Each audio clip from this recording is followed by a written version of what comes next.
એ આવો હતો અમારો વિદ્યાર્થી કાળ. અચૂક સાંભળો.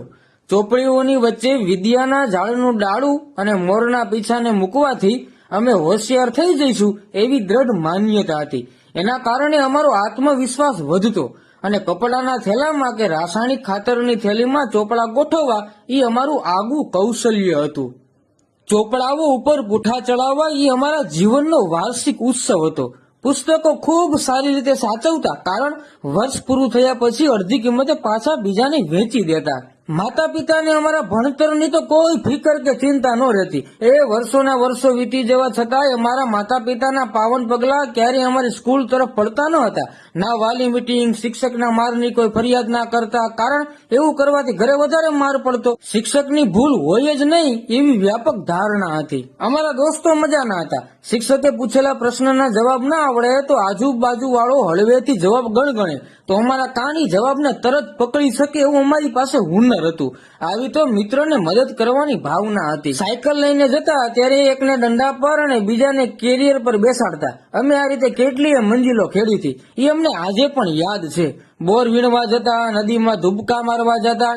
1 થી 5 ધોરણ પાટી પેન સાથે ભણ્યા એટલે અમારામાં કેલ્શિયમ ભરપૂર રહેતું.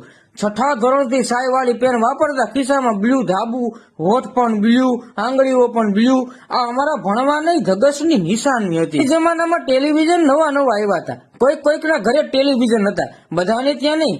જોવા જઈએ તો કોઈ જોવા દે તો વળી ક્યારેક અમને કાઢી મૂકવામાં પણ આવતા. છતાંય અમને ક્યારેય અપમાન જેવું લાગતું નહોતું. નિશાળમાં શિક્ષકનો માર ખાતા કે અંગૂઠા પકડતા ક્યારે અમને શરમ કે સંકોચ નથી અનુભવ્યો, કારણ એ વખતે ક્યારે અમારું ઈગો હર્ટ નહોતો થતો. કારણ કે અમને ખબર જ નહોતી કે ઈગો કઈ બલાનું નામ છે. માર ખાવું એ અમારા જીવનની દૈનિક સહજ પ્રક્રિયાનો ભાગ હતો.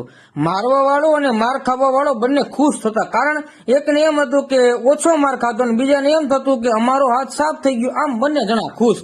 વેકેશનમાં મામા, ફઈ, માસીના બાળકોનું ટોળું અમારા ઘરે આવતું. ધીંગા મસ્તી કરતા, છતાંય મા બાપને કંટાળો ન આવતો, કારણ એની કોઈ લક્ઝરિયસ માંગ ના રહેતી. જેવું ઈ ખાઈ લેવાનું, નીચે હારબંધ ગોદડામાં સૂઈ જવાનું, વાડીએ જઈને કુંડીમાં સમૂહ સ્નાન કરી આવવાનું. દરરોજ નાવાનું પણ ફરજિયાત નહોતું. મગફળીના દાણા અને ગોળ અમારો નાસ્તો હતો. 10 પૈસાના ચાસણી વાળા બરફના ગોળાની લાલચ આપી અમારી પાસે ખૂબ કામ કરાવી લેવાતું. ત્યારે કોઈ બાળ અધિકાર પંચ નહોતું કે અમારી મદદે આવે. જે જીવન જીવીને અમે આવ્યા છીએ એની સામે હાલનું જીવન કાંઈ નથી સાહેબ. અત્યારનું કોઈ દુઃખ અમારા આત્મવિશ્વાસને ડગાવી ના શકે. એટલા મજબૂત બનીને અમે મોટા થયા છીએ. અમે સારા હતા કે ખરાબ એ ખબર નથી, પણ અમારો પરિવાર અને અમારા મિત્રો અમારી સાથે હતા એ જ મહત્વનું હતું. અને એ જ આનંદિત દિવસોનું ભાથું આજે પણ અમારી ઇમ્યુનિટી વધારી આપે છે. એટલે તો આજે પણ અમે રાતી રાયણ અને ગલગોટા જેવા છીએ. એ હંમેશા ખુશ રહો, મસ્ત રહો.